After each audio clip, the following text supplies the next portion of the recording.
Cool. I think we're live now. Hi. Hello, world. Hello, NaNoWriMo. Oh my goodness, the chat is moving so fast. Okay, I'm catching up. Oh, okay.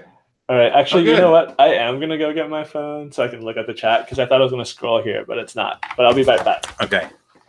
All right. So people are here, right? Yeah, I'm just going to go ping the other chat to send them over here one more time. Cool. I'll try to get in chat too.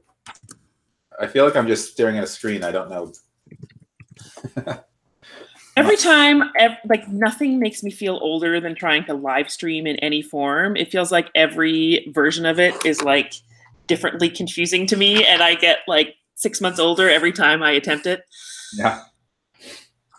It's like Instagram and YouTube and like Snapchat are the three where I'm like, this is moving too quickly for my old brain. Yeah, I totally get it. Can you ping me the link, Tim? Or should I get on? Yes, I can. We're showing our audience a behind the scenes look. Thanks for being patient with us. Behind the scenes look at NaNoWriMo's state of mind these days. Yeah. I feel like, yeah, we don't have our most like savvy people here with us today. Tim, you're pretty good usually. I guess you went to get your phone, and then Grant and I were left to like our elderly devices. I just feel like I'm letting people down here because I should have prepared some jokes or something. The plushie next to Grant is Blobby. He is our mascot, and you can actually purchase your own Blobby. He is a squishable. And I actually discovered last week that Squishables makes like 15 different kinds of food stuffed animals. And I discovered this because I foolishly took my 5-year-old to a store that sells them, and she's like now obsessed with large stuffed food items. The great thing, and I probably shouldn't say this because I think it might be controversial, but Blobby is also wonderful lumbar support. I've purchased all sorts of like back support items throughout my life, most of which haven't worked. And Blobby is the best lumbar support I've ever experienced. And he holds his shape afterwards. You should put that as like an endorsement on their website. Yeah, no, I'm serious. I work with Blobby as my lumbar support several hours a day. All right, I'm just gonna go check and see if anyone's in the Facebook group looking confused. Cool. Grant, I sent you an email with the link to the. Cool. I also noticed that YouTube is giving me a heads up that Creator Studio is getting a makeover in 2019. So I'm going to have just mastered how to do this, and then they're gonna like totally change everything. Yeah, that's gonna be not great. Cool. Okay. Okay, I'll just take the video all the way down. Good. Oh wow, we got a lot of people. Yeah. Should we introduce ourselves? Did we do that? Might be good. Okay. We did not do that. I'm just a random person off the street. Hey everybody, I'm Grant Faulkner, ED of NaNoWriMo. Thanks for joining us. Yeah, I'm Tim. I'm the NaNoWriMo program director, and then y'all know Sarah. Hi, I'm Sarah, director of community engagement. I send you a lot of emails. Iron Angel Forge is making the good point that we are also totally overhauling everything in 2019, so we shouldn't complain about YouTube. I like to think we are more intuitive to use than YouTube live streams, but fingers crossed. There's our goal. There's our bar to set, that we will be more usable than the YouTube Creator Studio.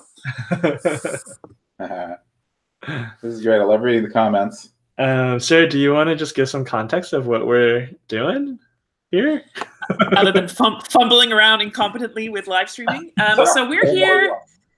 We're here because we know that even though we send a lot of emails and we post a lot of forum posts and we use social media with varying levels of competence, sometimes you just want to have a real-time conversation. And much though we would love to have one-on-one conversations with every ML, we are at, I think, like 985 now. So that is challenging. So this is a nice way to sort of have a little more FaceTime in a way that still does it relatively efficiently. Yeah.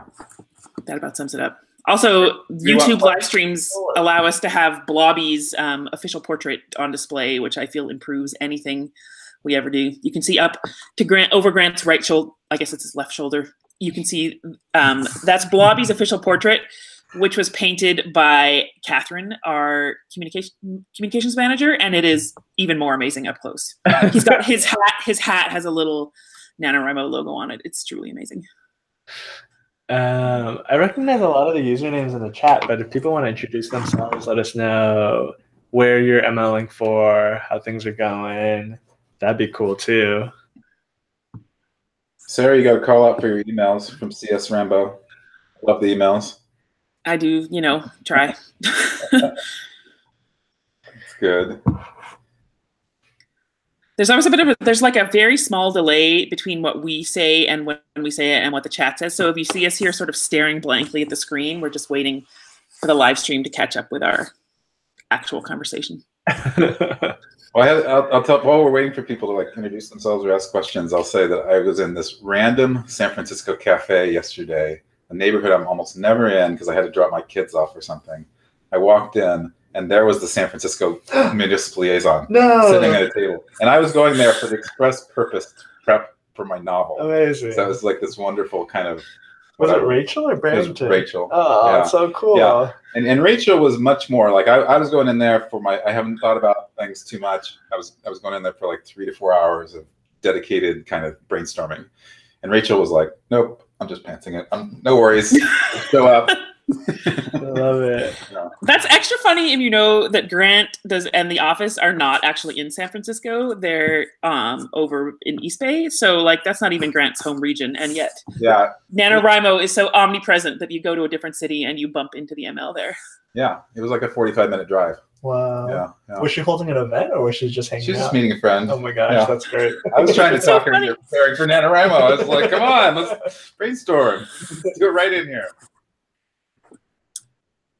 Okay, so now we have a whole bunch of comments here, which is awesome.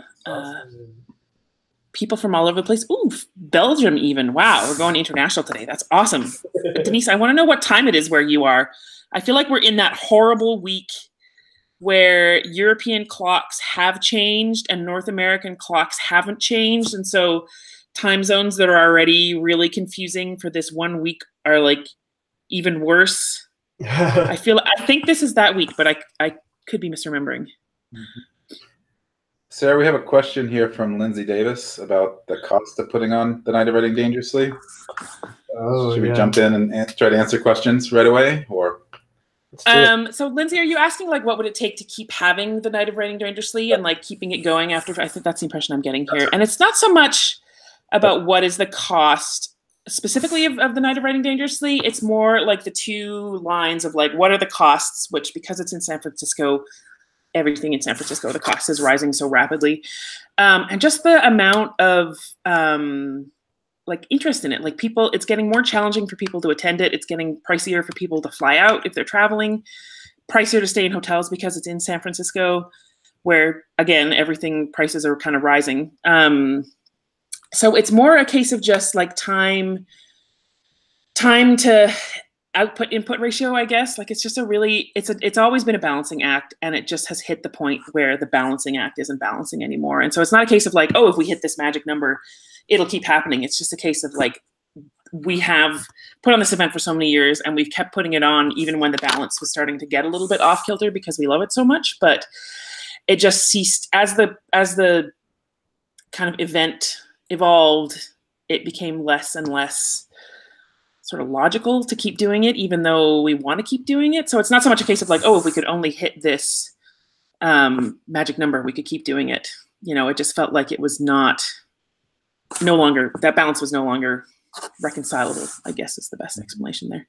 Yeah, I was going to say, I think this, we're not going to give up on events entirely. I hope that we can find a way to kind of do something, and I can't overpromise it, so I don't want to say that, but I think it was very taxing also to put on the Night of Writing Dangerously. Like you're putting on essentially this huge party in the midst of the biggest writing event in the world, and so I think we can look for other things to do, like in other moments of the year when we have like more resources. So yeah, I don't want to give up on the idea of a live event entirely. We are hoping to live stream it this year, though. Just seeing that comment about maybe doing a virtual Night Riding Dangerously. We're not publicizing that yet because we still want people to actually attend, but I'll tell ML since you get the inside scoop on a lot of this kind of thing. We are hoping to be able to live stream the event this year, live stream the event for people who aren't able to attend, so you can at least get sort of the ambiance of the room. And then Michelle Schlorb asked, would it be possible to have that event in another city like Orlando or Dallas, or each year somewhere different? Obviously, it would take a lot of work from the MLs in that area. You can speak to that, Sarah, but I think we have bandied about that idea. But again, it's just like as a small nonprofit, it's even harder for us to put it on in another city, even though the cost might be less, just because we know the venue here. We kind of have a template for it. And so we'd have to almost have a staff person or a team of people in another city for weeks beforehand. These are great suggestions, though, because I think, like Green said, in terms of like what might be the next step for events for NaNoWriMo, or like, you know, what kind of opportunities moving away from the Night of Riding Dangerously might propose is just like, I think, you know, in the next few months, like that's really when we'll start, like after we put on this final one, I think then we'll start talking about kind of like, oh, cool, like what are we gonna not like replace it with, but like what other event like opportunities are there for us, and like what can we do? And so any suggestions from y'all about like, you know, what events you might want to see from us would be really great. And then, like, you know, that one that Grant you brought up about Iron Angel Forge, who said, how about like a virtual Night of Riding Dangerously? I think those are totally ideas that we might explore. And then, yeah, definitely, Michelle, the one about like different Night of Riding Dangerously in different cities and stuff. Like we got that feedback all the time about the Night of Riding Dangerously, which was just that like, oh, like we wish that we could go, but like it's in San Francisco, the costs are too high. It would be cool if we had one locally. And I know like actually some regions ended up putting on versions of the event in their regions and LA stuff. used to, I know. Yeah. But I mean, like there are other nonprofits who do like parties in a box or whatever. So like, you know, definitely things we could explore. And again, I think like when you take away something as huge as the Night of Riding Dangerously, it actually opens up other possibilities. And some of these might be more inclusive of the larger community. I mean, one thing that we found at the Night of Riding Dangerously is that a huge percentage of the people who could come were from California or the West Coast. And so we'd love to do something that's a little bit more inclusive and broad. I super love the Night of Riding Comfortably so much. Like everybody wears pajamas and just like hangs out. I'm there. Anything that involves pajamas, I am on board with. We need some comfort in November. It's so true. Yeah. Stephanie wants to know if we're going to do a big party for next year's anniversary. That's a good question. We're going to have a new site. Tim, I love hearing Tim go, I was like, what is that gonna end? No, I loved hearing that comment because, like we're so, I think, immersed in our both day-to-day work and some of our big web projects for next year that we haven't really thought about that yet, but we need to start thinking about it. So we will get there. We should do something. Something will happen. I don't know what it'll be.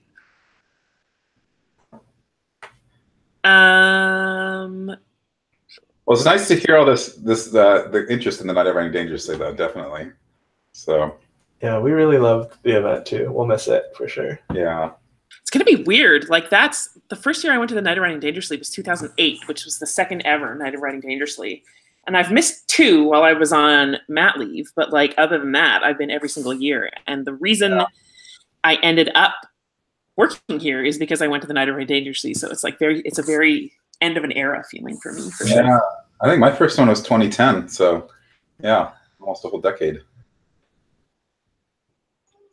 Rambo has a question. Are we still on target for the new site going live in January-ish?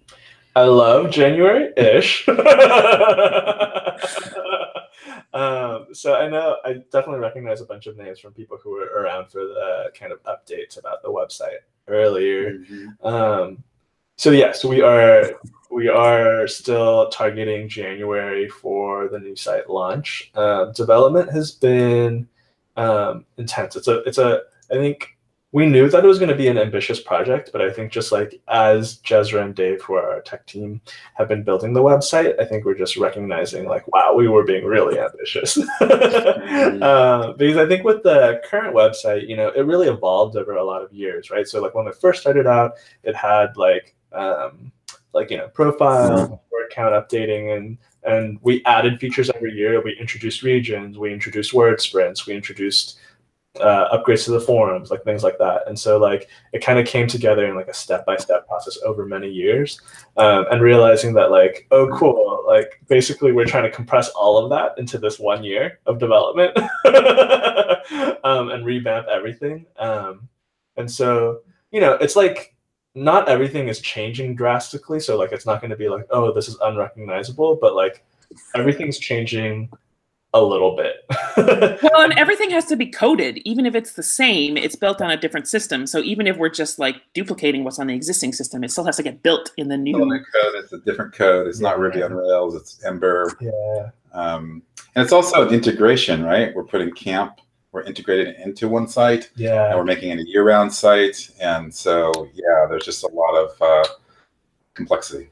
A lot of complexity, a lot of moving parts. But I think everything, like development is continuing apace. There's like things that are actually working on the beta site and stuff. And so that's been exciting to see, but we've definitely got a ways to go. So we're going to be working really hard through the rest of the year. But yeah, definitely right now, still the target is January. Yeah. It is going to be special, though, guys. I think you're going to really like it. Every time I look over Dave's shoulder and he's coding, I'm just like, I'm so much more excited when I see what that's like, not only what it looks like, but what it's going to do. So yeah, I'm pumped for it. So thanks for hanging in there with us.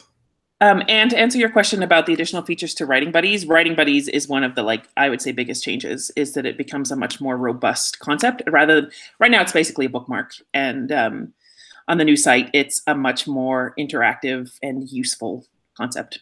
More like a social media, you know. But less toxic. Yeah. Yeah. So in terms of additional features to the Writing Buddies concept, we're going to make, and we talked about this a little bit in the last live stream, and then there's a conversation going on in the forums, I think.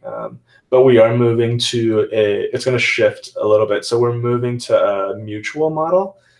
So right now, in terms of Writing Buddies, you can kind of buddy anybody you want, and then they don't have to accept your buddy request to be a buddy. So we're going to change that so that like you have to accept people's buddy requests in order to be an actual buddy. Part of the reason we're moving in that direction is just because we're kind of expanding the capabilities of buddies, right? So then if you're a buddy, you can be in word sprints together, you can message each other, you can track each other's writing counts, you can send each other like kudos or whatever. And because that feature is becoming so much more robust, it started to feel like it's something that like we need to offer people a little bit more control over. And also just like in terms of like social networks, like, you know, the privacy thing is always an issue. And even with our buddy system, which was so minimal, we would get emails pretty regularly from folks who were like, this person buddied me and I really don't want them to buddy me. And like, we'd be like, we unfortunately can't really do anything about that. And so I think like given that feedback, given how we're expanding the buddy powers, we're moving to like a mutual model for that. I think it's a good analogy is that like the current sort of structure is that it's like if you're an unlocked Twitter account, anyone can follow you, and we're moving more to like I loathe to say Facebook style because I feel like Facebook has its own issues, but it's like more of like this person has sent you a buddy request, will you accept it? Rather than this person is now following you. Yeah. So specifically, I see a bunch of questions here. I'm going to speak specifically just about the buddy stuff to get that kind of out of the way. Well, Denise wanted to know if you'll be able to track your camp buddies during November. Yes. Here's the thing about, just another heads up, I guess, about buddies, which is that like we're currently not planning to port over your existing buddies because of the fact that we're changing the model so much. And so you'll have to re-buddy everybody or accept buddy requests from everybody again. So like we're not going to be, just because, again, because of this new privacy stuff that we're introducing, we didn't want to just be like, cool, like all these people who've ever buddied you we're gonna make you all mutual buddies from now on, just because we kind of wanted to wipe the slate clean a little bit, give you a little bit more control over like just like making sure the people who are buddying you are actual people you want to be buddies with. But because the campsite is going to be integrated, you will be able to track your camp friends in the same place as your Nano friends, which is great. I'm excited about that. Great questions. And then Eddie, I saw a couple questions from Eddie. Hey, Louise, I think one is, are there things MLs can do to encourage year-round participation as the new website offers? Yeah, I think definitely, and we'll talk more about that as we launch it. But one thing we've learned is it takes a long time to change people's perceptions.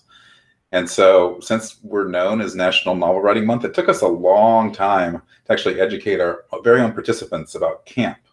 So we've learned that we can't just send out an email or two and expect everyone to absorb it. So I think the more that MLs, once we launch the site, can tell the people you work with in your community that we are there year round. I mean, we're there year round right now, right? But still a lot of people don't have that perception.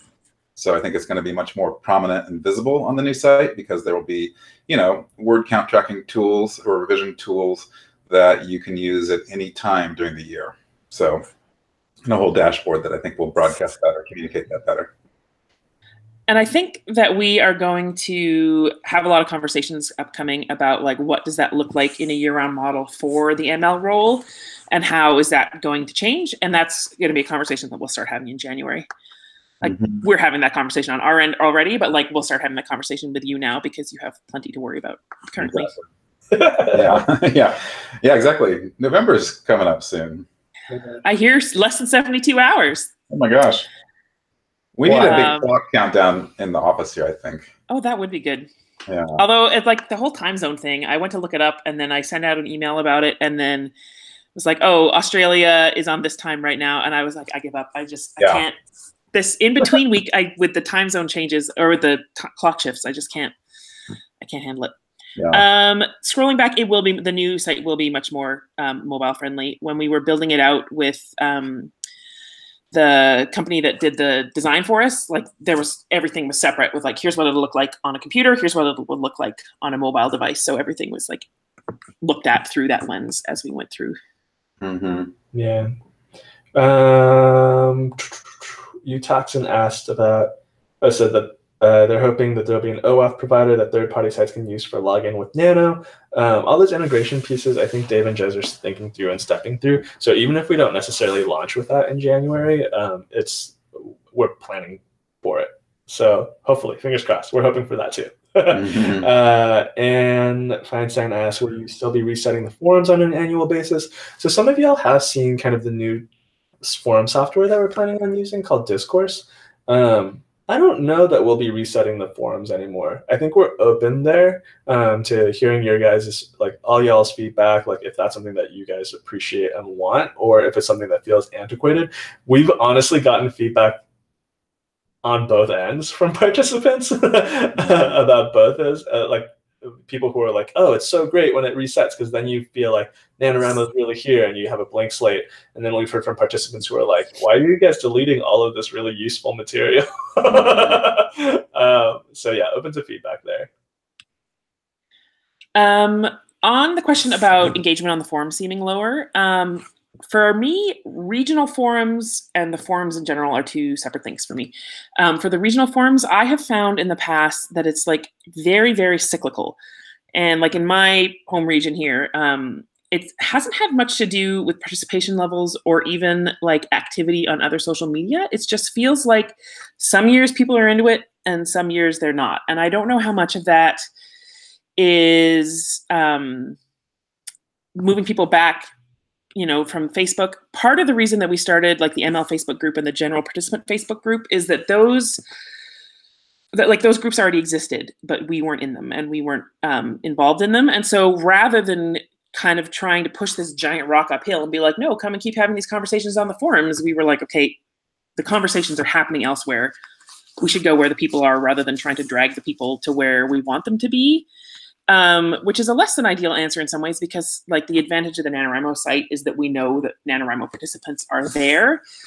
But I think there is a way to like find the balance. And I like what Tim Yao has been doing lately with like cross-posting things between the ML Facebook group and the forum. And I know that that's more work, but it just like people are there.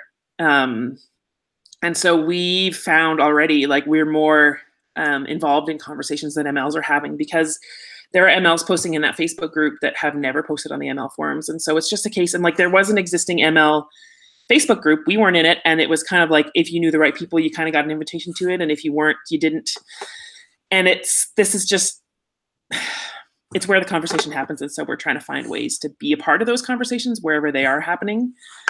And it's tough because it is frustrating when you know people are getting different messages depending on where they go, and it's more work to be cross-posting. But I think it's just like the internet is more fractured by year. Like things are not as centralized as they were in a lot of ways, and it's just the nature of it. And I'll be interested to see how that changes with the new site that is so much more mobile friendly. But like even I have found with the Facebook group, it's so much faster to do something like, here's a photo, fling it up in the ML Facebook group than it is to like upload a photo that I then link in the Facebook groups or in the forums rather. And so it's interesting to see how you can kind of strike that balance between making sure it's accessible to everyone and remembering that not everybody is on Facebook, but at the same time, not trying to force something that isn't going to happen. Yeah. What else we got here? NR Tucker wants to know, when the site's ready, will there be training or instructions we can step through? Yes, we are planning on helping guide folks through the website, and hopefully it will also be fairly intuitive. I don't know. Let's hope it's 100% intuitive. Yeah. But even if it's 100% intuitive, we'll have discussions like these and more. Totally. Yeah. In addition to that question that you were just answering, Sarah, Iron Angel Forge wanted to know if it felt like that nano wide. You know, so Heather is our forums moderator. She's really the person who could tell you the most in terms of like across the forums in general, like if participation or engagement seems quieter than usual. From my perusal, like it still seems pretty robust. I'll say like in terms of numbers right now, we're down over last year at the same point. So we track on the program side, what we track to see engagement and just see how many people are like actively or active in NaNoWriMo at this time of year is we usually track people who've defined novels. And so that means like anytime you announce a novel, we track you as like, cool, there's one person who's engaged. And so in terms of our numbers right now, those defined novels numbers are down over last year, but they're up over 2016. So I don't know. They're not down in a huge way, right? It's not like 10% down. It's more like 3% down. Yeah, down a little bit. And there's plenty of time for that ground to be made up. We tend to, keep adding people all through November. So it doesn't really say a lot about like where we're going to end the year. But I don't know, in terms of those numbers, like maybe that's being particularly reflected in your region. But I would also say in the ML Facebook group, just from what I've seen there, it seems like a mixed bag. Like some people who are saying like, oh my gosh, we've had so many more people at our kickoffs than we've ever had in the past. And then some people who are like, oh no, like we've only had like a few people show up and usually we have a bunch more. So it's kind of a mixed bag. Twinkle Toes the Berserker is expecting November 1st will crash the site. Hopefully not. Yeah, we are hoping that those days are behind us. But I'm viewing this message as one of positive. That's positive. Yeah, she says because of signups. So I love it. Yeah, we're with you. Let's cool. Like, I think we need a million more signups so we can bring down that. Bring down the site. Just to the point about people who don't have Facebook now missing out on good conversations that are happening in the ML Facebook group, that happened already on the site, like the ML forums, because not all MLs were comfortable with or had easy access to or liked the ML forums. And so it's capturing a different group of people than were necessarily on the ML forums. And that it just is kind of the nature of the beast that some people are going to like talking one place, other people are going to like talking another place. And all we can do is cross post as much as possible and nurture those conversations in both places. And they might be different people and they might be different conversations. And I'm trying to do as much as I can. Like whenever a conversation on Facebook is turning into like a really robust and useful conversation, like I'm spinning that into a Facebook or into a forum post that I then link out in an ML email. So I'm just trying to pull information from other places and put it on the second place and give people access in as many places as possible, because like there's basically at this point 3 prongs to places where people are getting information about MLing from headquarters, and it's like email, Facebook group, forums, and like it's a Venn diagram, like it's not a circle. So like some people read my emails, participate on the Facebook group, never go on the forums. Some people never go on the Facebook group and are get the emails in the forums, and some people don't read my emails, but they see like, so it's all, you're trying to get as many people in the Venn diagram of all of it, but you have to realize that like the best you can do is try to have as much information covering all of those places at once.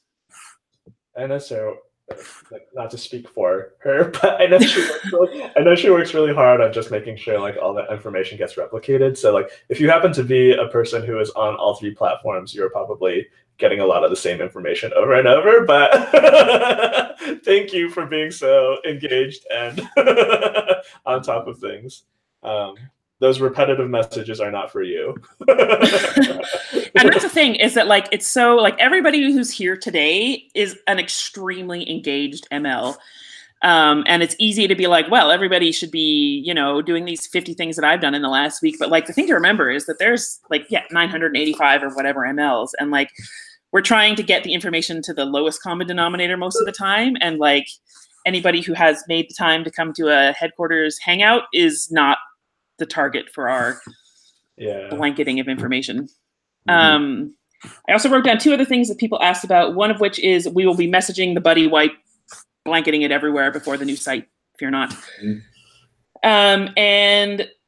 Someone asked about whether once the new site is launched, that will result in an app. And I feel like I answered that question a lot on Twitter, so I'm going to answer it here as well, which is you've sort of seen in the last year how much is going into building the new site with our very small development team and like trying to get the other needs of our organization managed as well. Like anytime we need anything fixed in our store or on the YWP site, it's that same development team of 2.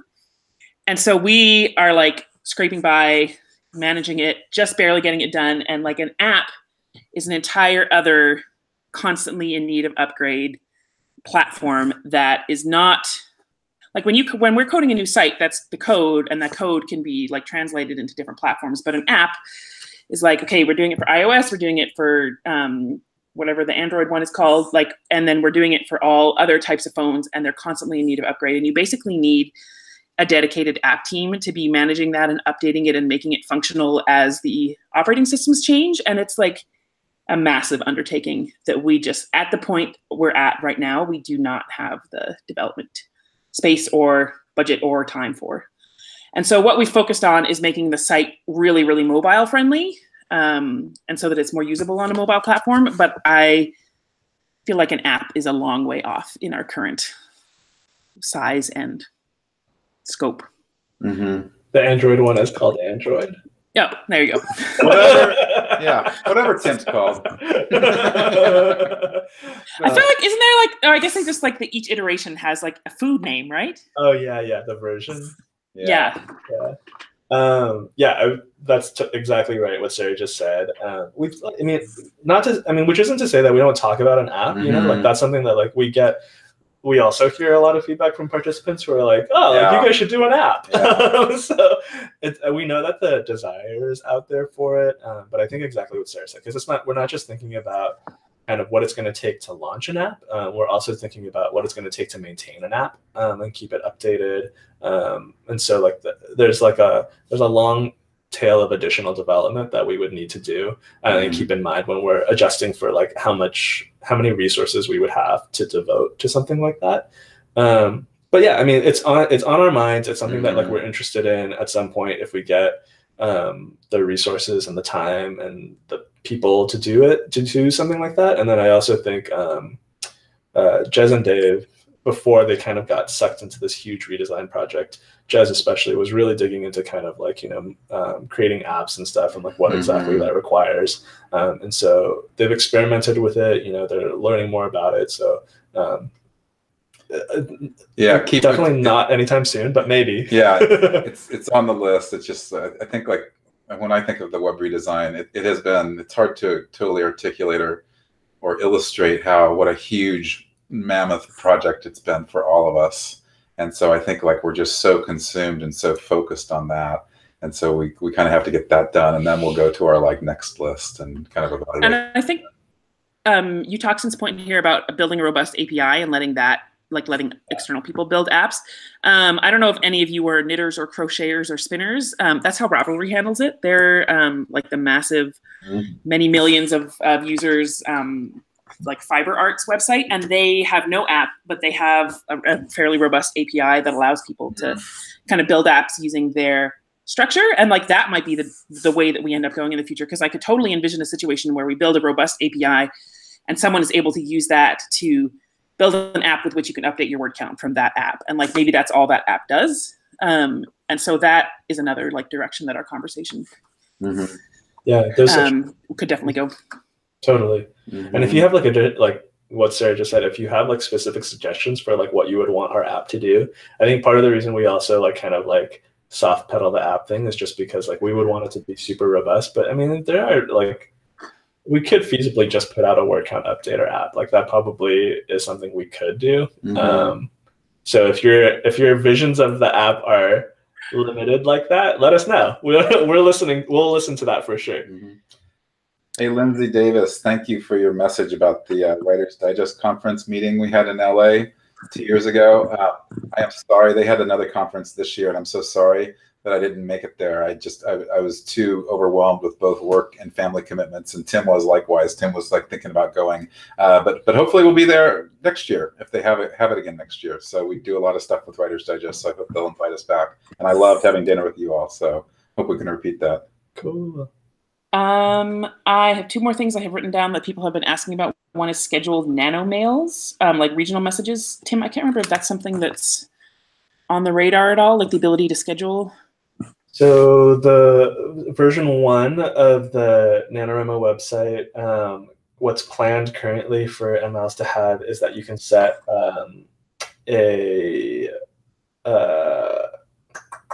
we don't have scheduled regional mails for version 1 of the website, but we do have like a regional kind of welcome message you can set.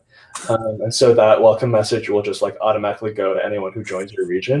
And so hopefully that will help with kind of some, I know some ML, we got some feedback from some MLs who were like, I try to go through and send a personal note to everybody who joins my region. I was like, y'all are rock stars. That sounds so obnoxious to do on our current site.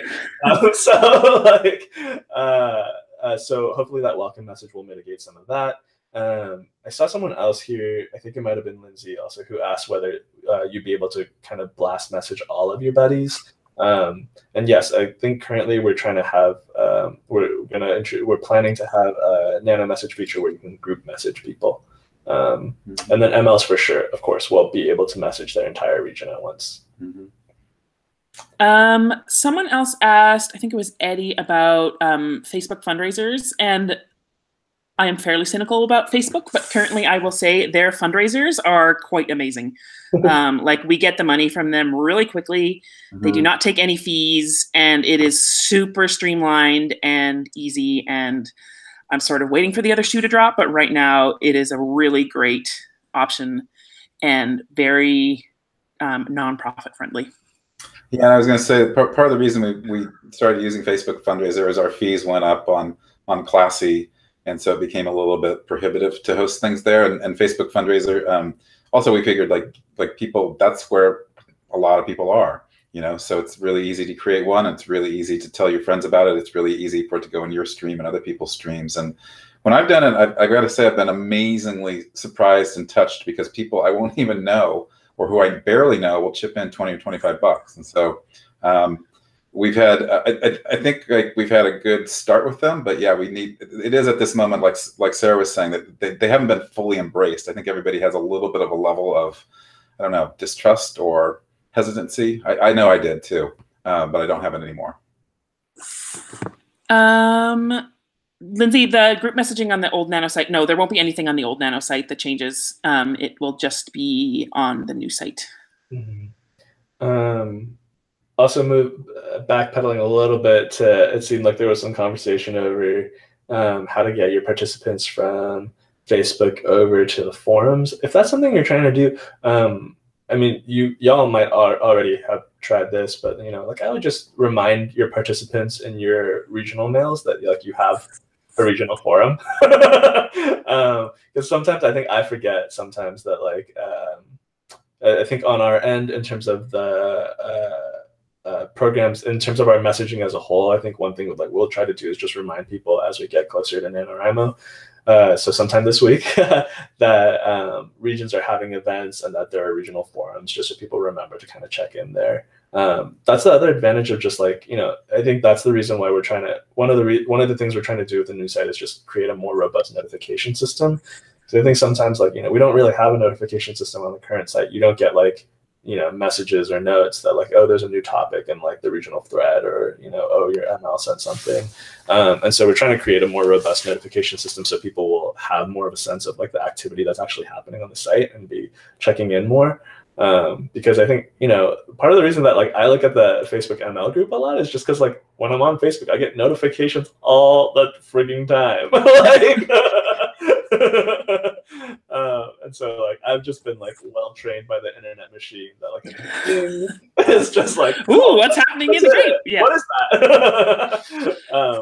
So hopefully, I mean, like that's something we're thinking about with the new site too, making those notifications more robust. But I think in the meantime, yeah, you might just want to, remind your participants in a regional mail or whatever that like, hey, like these things are there, or like continuing to surface like regional forum threads maybe that you think are cool. Like in the same way that like we're highlighting them in ML emails, for example, like, hey, did you see this really good thread that's happening? Like creating that sort of traffic direction and doing that even on the Facebook group as well. Like, hey, there's a really cool, and I mean, like you might have to get a couple of your friends to like go have an interesting conversation with you to kind of create that thing to link them to. But there's definitely like, you can sort of keep things going and then point them out in the other places that people are more automatically. And Eddie, one of the things, sorry to keep saying we're going to fix this with the new site, but like obviously we're doing a lot with the new site that's addressing a lot of the common concerns. And one of the things that the new site does really well is sort of walk people through joining a region and why much better. And it's much, much, much more sort of frontlined on the new site. Like there's going to be like a central part of kind of your customized homepage is going to involve like what's happening in your region and what are the upcoming events, and you can like RSVP right from your homepage and stuff like that. And it's just so easy. Hey, Iron Angel Forge has a promotion idea for us here. What if everyone at HQ, what is everyone at HQ writing about this year? Probably as a video or at least a message, also cross-post on the forums. I love it. Yeah, that's a great idea. We talk a lot. We had a whole lunch that we did together with writing prompts to get ready for NaNoWriMo. So yeah, we're doing it. It's fun. Yeah. I got my novel idea from a staff meeting this year, actually. Yeah, that's right. It just sounds really good. I'm excited for it. So we're in. I get asked this all the time, and people ask me, they're like, "This is crazy. Why? How can you be doing NaNoWriMo when you're like working there and it's the biggest novel writing event of the year?" And I'm like, "No, that's the premise. I can't not do it. Like I want to do it. NR Tucker asks how many version rollouts are scheduled to get the full site up and running. Currently, we're just talking about a V1 and a V2. V1 would be January. V2 would likely be sometime in like. I don't want to promise anything. I was going to say TBA. It's TBA.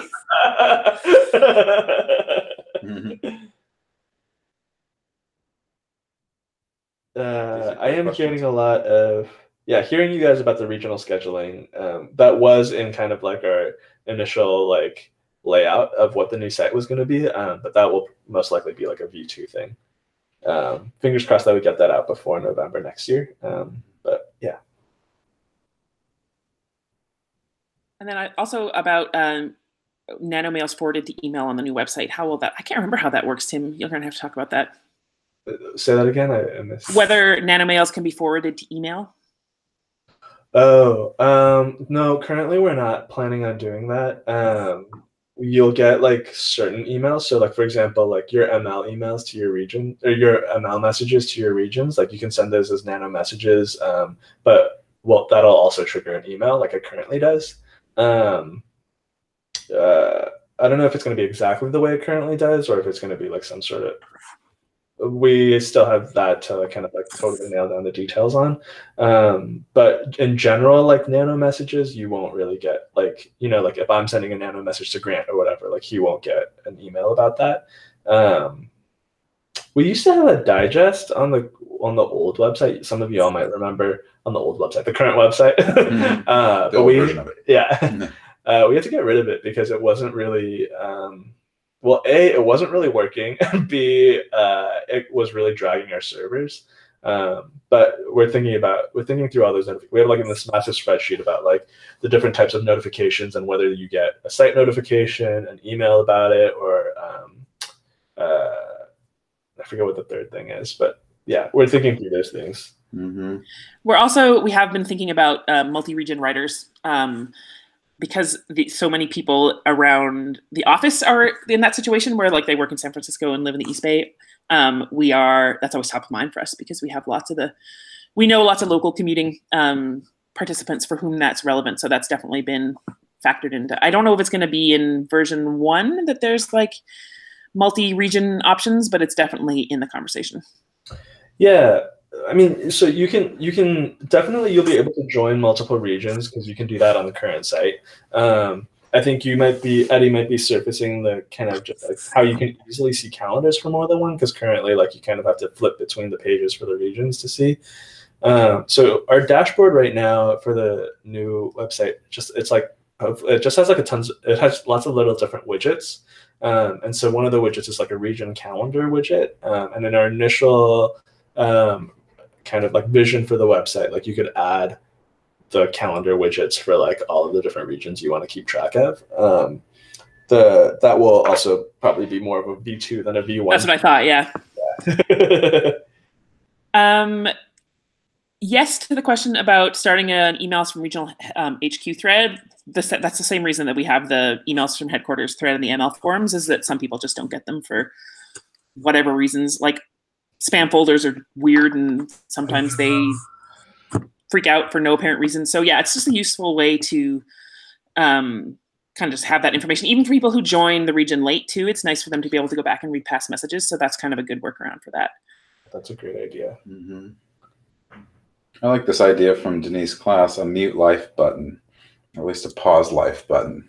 I like that. That would be amazing. Yeah. If that really worked. That's like that Adam Sandler movie. Yeah. We'll work on that. Cool. Someone asked if there'll be a way to classify buddies. Oh, Lindsay asked that. We don't currently have that in mind. That's a good idea, though. It is. Or having the idea to ability to put a note on how you know somebody would be really nice. Yeah. I need that on Facebook, where you can be like, this is that person you met at that party you went to, because then I add someone and I'm like, which Jennifer was this? And it's just. Mm-hmm. I think Facebook has that. I just never used that function, but. I need that in the ML group actually, because a couple of people have nicknames or whatever as their Facebook names, and then I go to try to match them up with their ML information, and I have no idea who this person is. Mm-hmm. Yeah, these are great ideas. Eddie asked, I still get a lot of RIMO confusion on regions and how or why to join them. Can we look at better clarifying the concept? I think the LA Basin and Orange County particularly suffer from this. Oh, interesting. Yeah, we can totally. I think, like I said, I'm planning on, in one of our emails this week, planning on reminding people about their regions and just checking out local events and forums and stuff. It is in most of our onboarding materials currently. So when you sign up on the website, you'll get a redirect to a How NaNoWriMo Works page, and we try to explain the concept of regions there and encourage people to find and join their local regions. What exactly... I guess you're saying that people are confused about how or why to join them. I think there's also some confusion about borders with regions and which region am I in and where should I go? And that's just always going to be a little, our borders are loose and amorphous, unlike the real world's borders. And so there's always going to be crossover where people sort of bleed into one another. And I think that the best solution to that is just to work with your neighboring MLs to sort of cross-promote events that might appeal to people crossing over between two.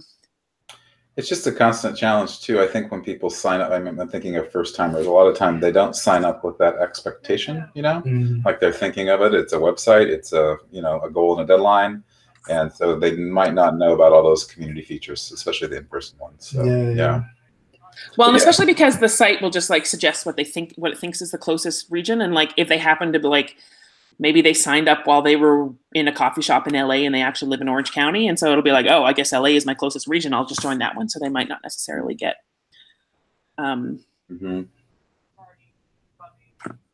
yeah, yes, it is not perfect. Cool. And yeah, the ML Facebook group, I actually did resist for quite a long time because I had the same thing. It's like, we should make it accessible to everyone and have these conversations on the forums. But it is hard to deny that the Facebook group makes it really easy to just like, hey, don't forget about this thing, or like, here's a link to that.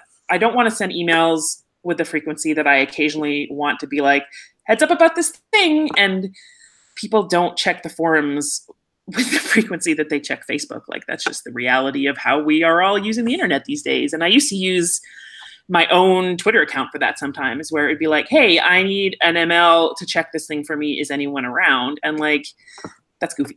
Like, that doesn't work very well either, because that's like, if you happen to follow me on Twitter and tolerate my excessive tweeting all the time about everything else, then maybe you'll occasionally get a message about it. Like, that's not efficient either. And so it works well. And it's frustrating because I want those conversations to all be in the ML forums, but they already weren't in the ML forums. And this way I can be part of it and people can tag me, and it's super easy for me to just jump in and be like, hello, here's my answer to this quick question. Whereas I check the forums like multiple times a day, but it doesn't ping me. Facebook pings me. We all need pinging. Yeah. We definitely hear you. I mean, again, like, I think that we'll see how the new site affects the balance, just because I think the notifications thing will help a lot, hopefully. But I mean, I think I would agree with Sarah, which is just that, like, yeah, we've had this conversation for a long time of like, do we fight to kind of like get people where we want them to be, or do we just go meet them where they are? And I saw y'all talking about Discord earlier, and like, we're just finding, like, I keep hearing about more and more Discord servers going up that are just like I had a friend tell me recently, is like, oh, like, so you guys run the NaNoWriMo Discord server? I was like, no, we definitely do not. But I'm like, the thought of like having to like manage that or check in on that like is a lot. So like we totally feel you on just like the low-key exhaustion of trying to manage like a bunch of different ways that like your Rhymos want to hear from you. We are also juggling that. You should have heard us all talking about Instagram this morning. We are also struggling to keep up with the million different ways that people are talking these days. Well, in some ways it's a strength because all these other platforms are doing conversation too. So if we kind of try to corral them, we'll cut off that. Yeah. I think I saw somewhere. Sorry, go ahead. I was just going to say the regions versus elsewhere could use more explanation too. Yes. Like, elsewhere regions are like the poor, neglected type of regions that forever need more attention and don't get enough of it. And like, it's constantly on my let's do more for elsewhere regions challenges. So we know that it is not ideal to be an elsewhere region. And I'm hoping that some of the stuff that the new site has will make that easier. One of the things that I think will help a lot is how easy it is to have participant events get posted and like information spread about that. So I think it'll be easier for elsewheres to have sort of little sub regions within their region where people can get together more easily and you can get notified more easily about stuff like that. And the other thing it's going to do that will help a lot, and this seems counter to my give elsewheres more attention, but that it will be easier for us to de-elsewhere regions, because one of the things we struggle with now is when to create a new region that somebody's requested when we have absolutely no sense of how many people are in that region currently. So it's someone will, submit an ML application and be like, I want to create a new region for this neighborhood or for this town or this county or whatever. And it's like, but we've had all of our conversations in a private Facebook group and we have no way to verify how many people are in that region, how many active NaNoWriMo participants there are. And in the past, when we've created regions where there's like fewer than 15 to 20 active participants, the region just dies and it's kind of sad and lonely, and people log on and there's nothing happening in the regional forum. And so they have no desire to join, and then it just withers on the vine and it never happens. And so what we've tried to do in recent years is kind of set up people with like a year in the elsewhere region to start with, so we get a sense of what kind of activity level there is in there. And so what I would like to do in future years is kind of make that more clearly laid out somewhere, so it's clearer. Some regions are just always going to be elsewhere regions because it's just the nature of like geography. But to sort of differentiate between the regions that are permanent elsewhere regions versus like launching point elsewhere regions would be, I think, a useful way to handle that. Totally. And if you just drop me a note, an email, request the Facebook group, and then about the Facebook group, and then I'll add you that way. We can skip the questions if it's not working for you. Cool. Anne also said tagging people in new forms would be awesome as well. That is totally a thing that Discourse does. You can absolutely tag people. So I think that'll also help a lot with the conversation creating. And then Iron Angel Forge said make Chat Nano official. We love Chat Nano. Chat Nano is great. I think it's awesome that a lot of people are using that. Yeah, maybe we'll push that in like an official communication somehow. But we'll talk to UToxin first. Yeah, well, UToxin says here that wouldn't solve anything. I think it's a great platform for people who want to use it. But yeah, I think it's hard to be like any one thing is going to unify. I mean, even Facebook, right? Like it's not everybody is on Facebook clearly, and so like, and then let's see.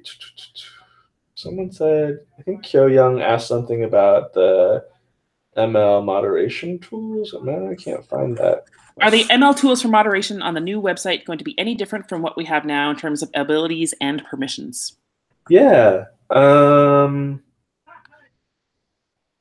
Sort of. So you'll definitely you'll have moderation powers, of course, in your forums and things like that.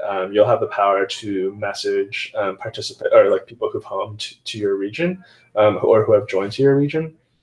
You can send group tools. We're experimenting with like a group messaging kind of like embed on the regional homepage, so you'll be able to kind of like pin messages there and things like that. Hopefully also have like more robust kind of user management tools, just so like you can kind of see who's joined, and then also like filter them a little bit more and sort them. So currently, you have to download the spreadsheet to kind of really manipulate the data at all, and so we're hoping to let you do that on the website itself. The other big thing is the events tool that's built into the new site. That's like my number one most excited about on the new site thing, where rather than like, okay, stick your events in Google Calendar and then embed the Google Calendar in your regional header, it's all going to be built into the site. And so an ML will be able to create their events, and it'll be marked as like, this is an ML event. A participant can create an event that you can then go in and like, yes, this is not at this person's house, it's fine.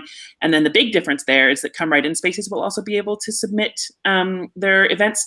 It'll be listed as like, here's a Come Right In event, but rather than us going through and introducing you to be like, here's a Come Right In your space, you'll get a notification, a new Come Right In space has submitted an event in your region, here's their information. And so I think that will kind of help with making events more streamlined and giving you more resources there. So it's kind of a broader tool than the current Google Calendar setup. Mm-hmm.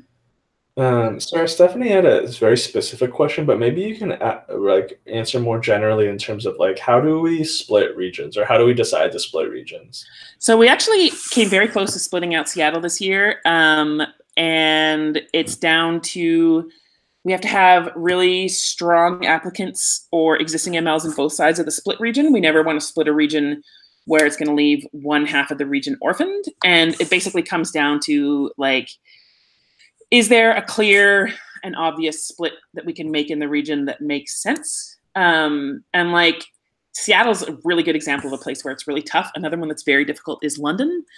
And like New York City, we've talked about splitting in the past and just doing it by borough, which is much easier to do. And like the Bay Area is a good example of one where it is split. And so it's San Francisco, East Bay, South Bay, like they have a million regions there. But Seattle, New York, and London so far have stayed as one large region. And part of that is because there isn't the obvious geographic split that's really clear and really easy for people to do. And we haven't had, like there's been a lot of turnover in the Seattle MLs in the last couple of years. So we've kind of been waiting to build up the numbers of MLs who have experience so that when we do the split, nobody's getting like a bunch of new MLs and the other side gets all the experienced MLs. So we're trying to kind of balance that. Cool. Mm-hmm.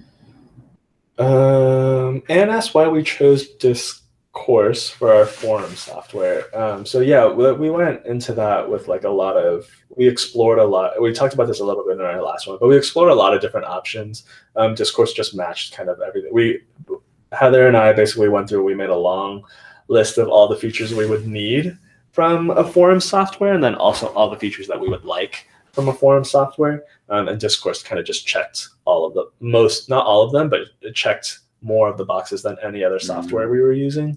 And also we just really wanted something that was like going to be open source and that our developers could really customize. And Discourse also met that requirement. So that's why we're using it. I think it's, there'll be a little bit of a learning curve. It looks different, but it does so many things so much better than our current forum software does. And really the option to kind of like create our own custom forum software like we did for the existing site just wasn't really a feasible option anymore, just because, I mean, y'all have noticed like the forums, like we fix bugs and stuff, but like we don't have the time to really develop new features for something like that. And so the advantage of using something like Discourse is that like they have their own developers who are adding to the software all the time. And so we'll just be able to keep the forums experience more updated, more modern, more robust in a way that we couldn't do with our current model. Yeah. So we don't want to build big things like that in-house when we don't have to, essentially. So Discourse hopefully fills that need. And it's free. We're just about out of time, so I'm going to do 4 really fast questions to sort of wrap things up here. The first one is, could we have some sort of junior or trainee ML designation on the site? And I really like that idea, and I would like to look into it for future years, especially as we move into sort of like the optional year-round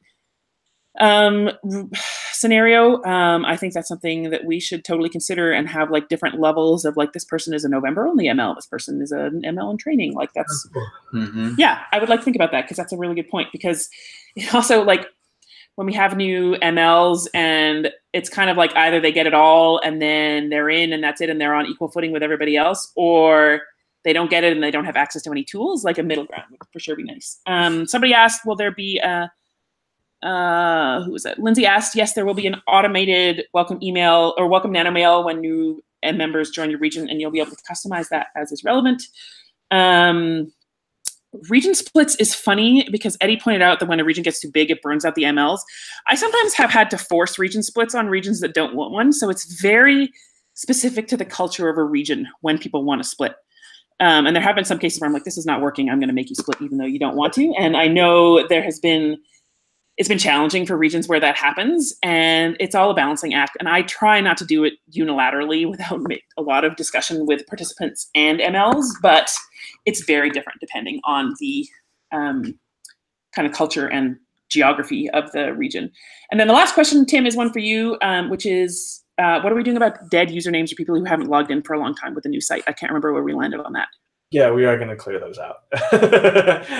So when we're going to have to do a big like data port over from the existing database to the new ones, and in that port, we're going to hopefully leave behind a lot of people who are either spam profiles or like people who just like haven't logged in a really long time, or like I think we have like a list of criteria for people that we're not going to bring over.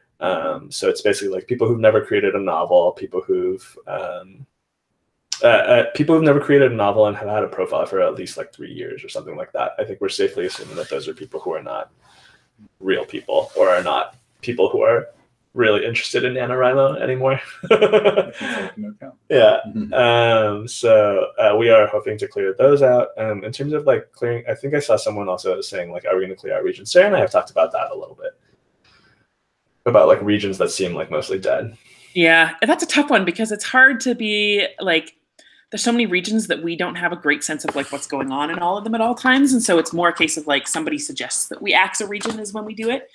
But it's probably worth a conversation about like, what do we port over?